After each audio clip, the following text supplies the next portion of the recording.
Hello everyone, my name is Cole and welcome back to my channel where today I'll be showing you exactly how you can pragmatically and successfully learn a language. It doesn't matter if this is your second language or your 100th language. I'll be going over different methods that can be easily utilized by all types of learners so that you can pick up new words and phrases effectively, stick with your learning, and most importantly, enjoy the process. I'm also going to go over some obstacles that you may come across on your language journey so that you not only will be ready for said potential setbacks, but if and when they come, you will know precisely how to overcome them and that they're a completely normal part of the language acquisition process. Goals are also a vital part of the language learning process, so I will try my best to present these methods in a way that will cater to certain goals, whether that would be complete fluency or just knowing enough of the language to get around a foreign country. Timestamps will also be in the description if you're looking for something in particular. So without further ado, let's get into it. Luca Lampariello, a prominent YouTube polyglot that speaks over 13 different languages, once said that languages cannot be taught, they can only be learned, and it couldn't be truer. How many times have you heard people say that they took a foreign language in high school for years, but at the end of it couldn't really speak much of the language? I'm guessing the answer is a lot, and while I could do an entire video on why formal language classes are ineffective, it all comes down to the fact that you will only get out of a language what you put into it. Now, before we start our studies, we must recognize that there are four main skills that we need to practice in order to improve: reading, listening, writing, and speaking. The extent that you want to improve these two, of course, depends entirely on your goals. Let's tackle reading and listening first.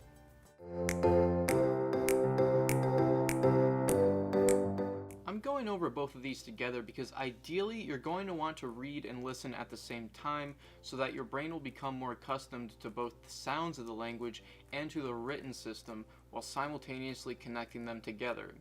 This is known as input learning, and these two skills are the backbone of the language learning process, and only through a lot of reading and listening to enjoyable, level-appropriate dialogues will you be able to dramatically increase your vocabulary and general comprehension.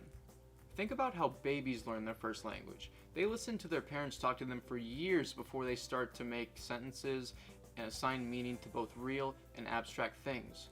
You, however, already have the benefit of knowing your native language, so with that, we can apply this idea of a lot of listening and reading, coupled with some type of translation technique to reach the best results. There are several ways to accomplish this. One way is to simply translate individual words or phrases through an online dictionary or even Google Translate, which should work most of the time, but you can run into problems with this method.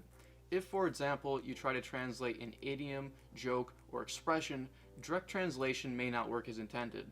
It's also more difficult to directly translate from languages that differ greatly from each other, such as English and Mandarin Chinese, because the languages function and relay information in such a different manner.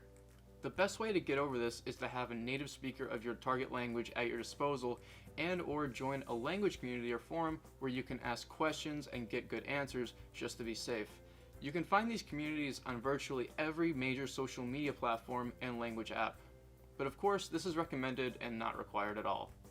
Another interesting method is bilingual translation.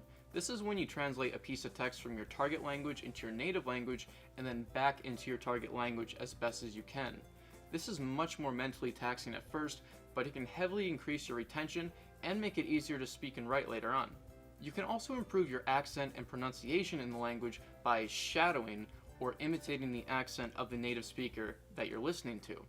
This is done by first listening to a passage, then going back and repeating words and phrases along with the audio.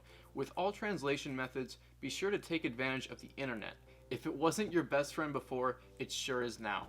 And make sure that you stick with it, because at only a slightly higher level of comprehension, you'll be able to learn through context, and that will make the entire process a lot easier. I highly recommend Steve Kaufman's link for this, as the entire system is based around reading and listening, and it's so easy to use. However, if you're looking for free options, then apps like Duolingo and Memrise might suit you better in the beginning. Anki is a great flashcard application, but you must find a deck for your particular language and level on your own.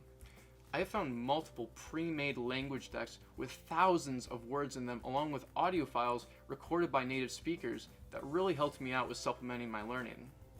There are also book resources like the Assimil series, for example, that serve the same purpose. If you're more extroverted by nature, you can always start speaking at the beginning, but be prepared to ask a lot of questions because obviously you won't understand a lot at first. At the end of the day, the resource that you end up using comes down to personal preference, so it's important to experiment and find out how exactly you like to learn and go from there.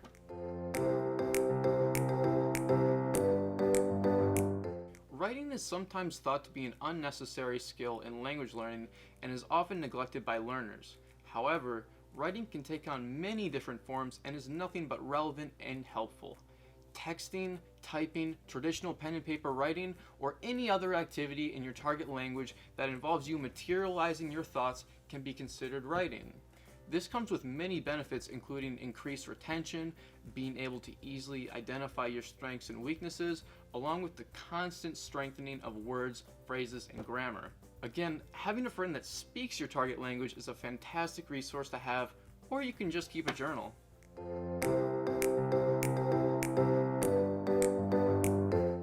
Speaking in a foreign language is largely paradoxical in nature because for many learners it's the end goal, but we're afraid to actually do it. The reason why you started to learn a language in the first place was most likely because you wanted to have the ability to speak that language well. But when push comes to shove, speaking can be the most frightening part of the process for anyone, including polyglots. Now we must break down speaking in order to develop the correct mindset about it. As humans, we are naturally afraid of making mistakes due to negative consequences. In our modern society, we are afraid of looking stupid to others. We want to come off as intelligent and informed, and we want people to take us seriously. We are afraid to speak because it seems like it is plagued with all the things we're most afraid of, as if they all got together and mushed themselves into one big ball of anxiety. But speaking in practice is nothing but rewarding. The vast majority of people will be so happy that you're attempting to learn their language that they'll gladly and very politely point out any mistakes you make so that you can learn from them. If you want them to do that for you, that is. Most of the time, they're just happy to speak with you. Every single conversation I've had in a foreign language, I've either learned something from it, met a new friend, or both. Speaking is not exactly easy at first, but in my experience as a language learner, linguistic growth, and personal growth for that matter, can only be achieved by attempting and succeeding at things that seem difficult. I've had people invite me to dinner or to an event, offer to buy me food or give me discounts if I was in a store, even take pictures or videos of me just because I spoke their native language with them. It really is something that excites and connects people. But you may wonder, how do I speak with people if the language I'm learning isn't spoken in my country? Great question. The internet has made it so incredibly easy to talk with people from all around the world to practice languages.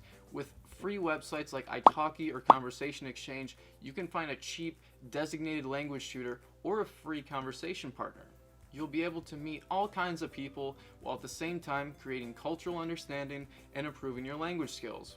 For example, if you're an American who speaks English, obviously, that wants to learn Chinese, you can find someone online from China or Taiwan that wants to learn English.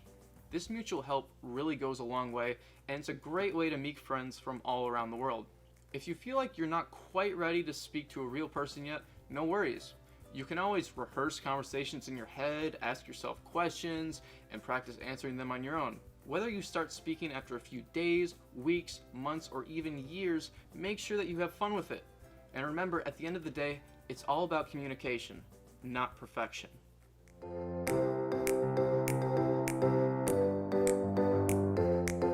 I believe that language learning is one of the best uses of your free time, but it's not always smooth sailing. You will hit plateaus, you will forget words in both your native and target languages, you will feel like you're not improving sometimes, and you will most likely experience embarrassment once or twice. But the only, and I mean the absolute only thing that you can do in these situations is keep going. Keep improving, keep learning, and keep that mindset day in and day out, because as long as you spend time with the language, you are learning, even if you feel like you aren't. Every time that you forget a word and relearn it, or remember it again, you're strengthening that memory, and you will keep strengthening that memory until you will never again forget it. You will experience a breakthrough as long as you continue.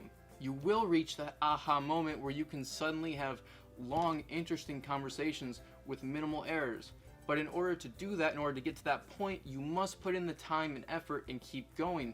It's not difficult, it just requires patience, persistence, and a desire to learn. Lastly, you will learn to shake off any embarrassment that you may experience and become a stronger, more well-rounded person because of it.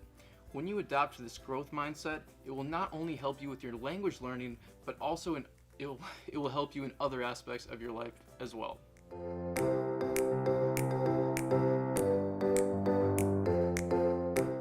Know that learning one or multiple languages will enrich your life in great and unexpected ways. Always go back and review material you haven't touched in a while. Long-term memories have to be recalled at least once in a while so our brain knows that they're important to us. Repetition is key. Along with helping you to recall more and more words, repetition broadens your active vocabulary, which will make you stand out in your conversations.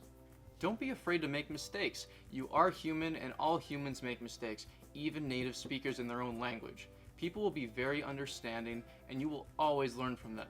Develop an ability to notice patterns. Constantly ask yourself why a sentence is structured like it is if you don't know. You don't have to understand everything that you're reading and listening to immediately, but just keep a note of how the language communicates information and develop your understanding of it. If you have strong pattern recognition, you won't need to study grammar much, if at all. Learning a language is a long and gradual process. Be sure to take it in steps and have fun with it no matter what. Congratulations on making it to the end of the video. I've gone through quite a bit of information here, and most of these topics and methods merit videos of their own, but I promise you that if you take at least some of these tips to heart, you will absolutely learn a foreign language and discover a new culture, along with some new things about yourself in the process. That's it for now, guys. If you have any language learning methods that I forgot to mention, or you would like me to elaborate a little bit about a certain topic, be sure to leave them in the comments, and I'll hopefully see you in the next video.